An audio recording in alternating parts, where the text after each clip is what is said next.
Before we start, let us pray.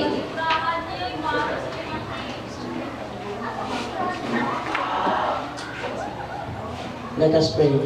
Dear Father, in heaven or God, thy children are here before thee. We humbly say what we do until we say. Please give light to our mind to understand our lessons learned. Help us to be obedient and truthful. Help us to love one another because we are all thy children. Bless our prayers in our home. Bless our teacher of school. Bless our country and bring us all to heaven. Amen. Good morning, class. Good morning, Ma'am Jen. Okay, please be seated. Okay, so how's your day? Fine? Okay, I hope so. Okay, today is our scheduled debate with a topic about should cell phone be allowed inside the classroom? So it is our concern during or every time we do calculation activities in science that your classmates are using cell phones, right? Yes. So while others are manually solving it, it is really an advantage to those who have cell phones. Am I correct? Yes. But it is disadvantage to those who doesn't have cell phones. So that's why we have this debate that is about should cell phone be allowed inside classroom. So, to formally start this debate, may I call in Ms. Priscilla de la Cruz, the chairman of this debate session, and the timekeeper, Mr. Bonnie Suarez.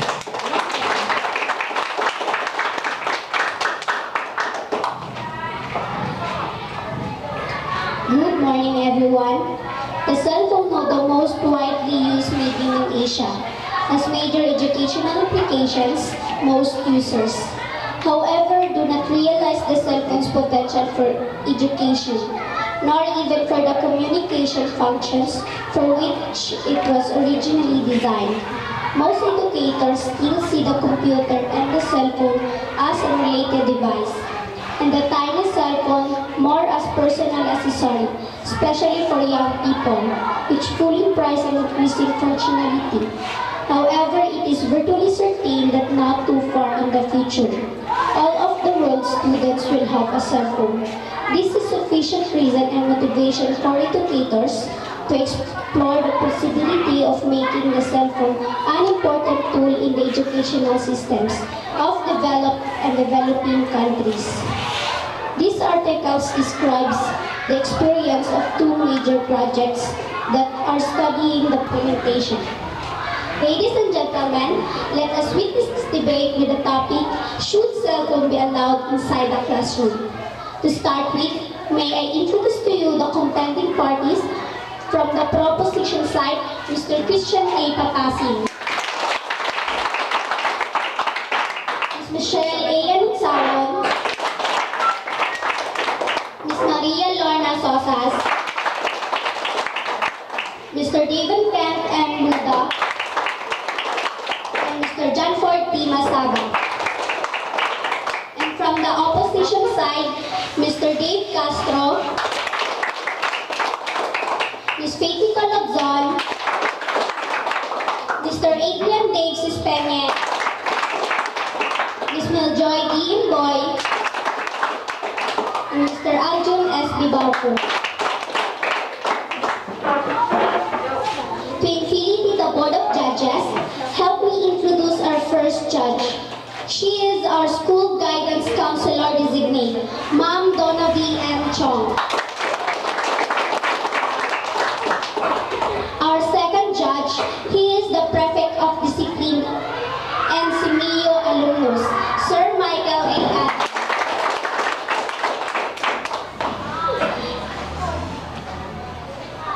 And the Chairman of the Board of Judges is no less than our School Principal, Ma'am Flora A. Espina.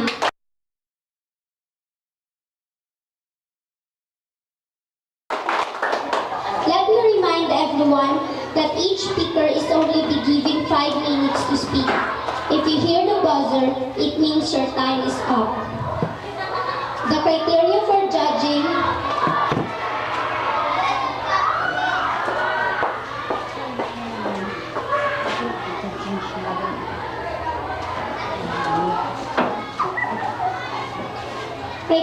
judging to determine the best speaker. Reading skill 25%, voice gestures, audience contact, and voice projection 25%, art of questioning 25%, skills in answering the questions 25%, with a total of 100%. Criteria to determine the winning team. Evidence 25%, delivery 30%, interpellation 30%, rebuttal 15% with a total of 100%. Are we all set?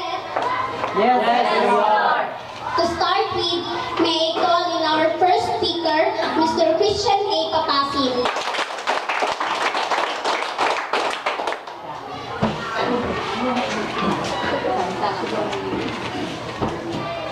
Good morning to the panel of judges, my companion in positive side and my opponent. Good morning. Cell phones are having great influence in our lives and are very convenient to keep with us. Cell phones are a faster and more effective way to transfer information. Indeed, it's a resource that gives it user great advantage. And therefore, it is only natural and highly beneficial for students to extend this mobile device usage to the classroom. It's time to spread the word and ensure educators know to wealth of ways safely, ethically, and effectively. Utilize the power of mobile technology with students for homework and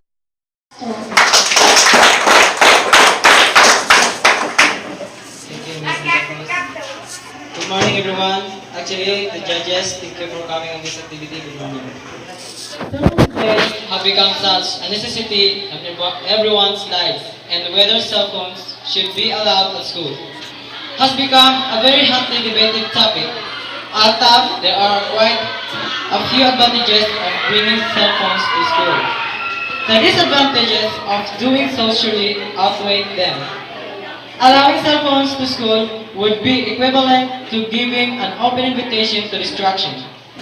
This is because with so many activities and a single gadget, students are bound to be tempted to indulge in them. Hence debated from the main objective of coming to school. Cell phones should be not allowed at schools.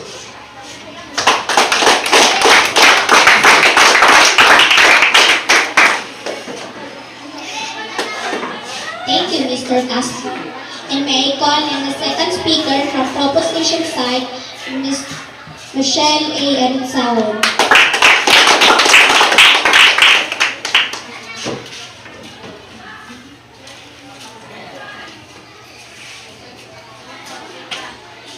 Good morning to the panel of judges, my companion in the positive side, and to my opponent. I am in favor of cell phones be allowed inside the classroom. It shall be allowed because it is used for educational tradition of taking. Parents can be alerted to the emergency before public safety personnel have a chance to sustain the situation. Parents can inadvertently increase the chaos by showing up at an important time. Cell phone systems are prone to overload during a real crisis. This has been proven during disasters like the World Trade Center attacks and the Columbine shootings. Several students using cell phones all at once can add to overload and paralyze a system that may be needed by crisis teams, public safety personnel, and school administrators.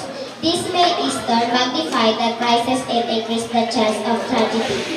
So therefore, cell phones should not be used inside the classroom.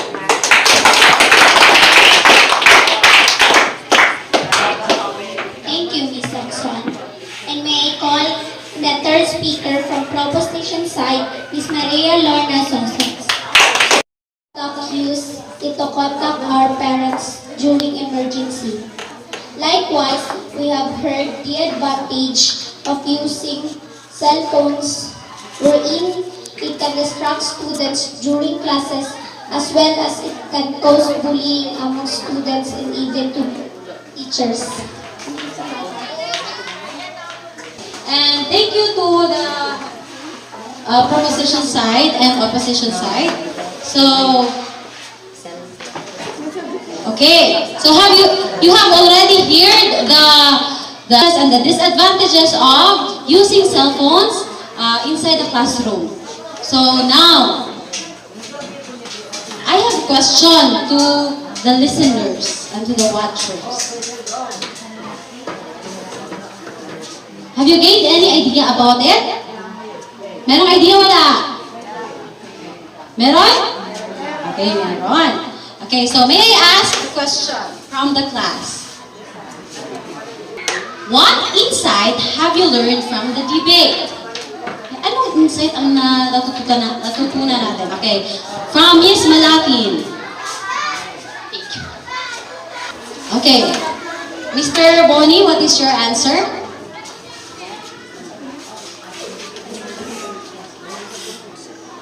Same idea.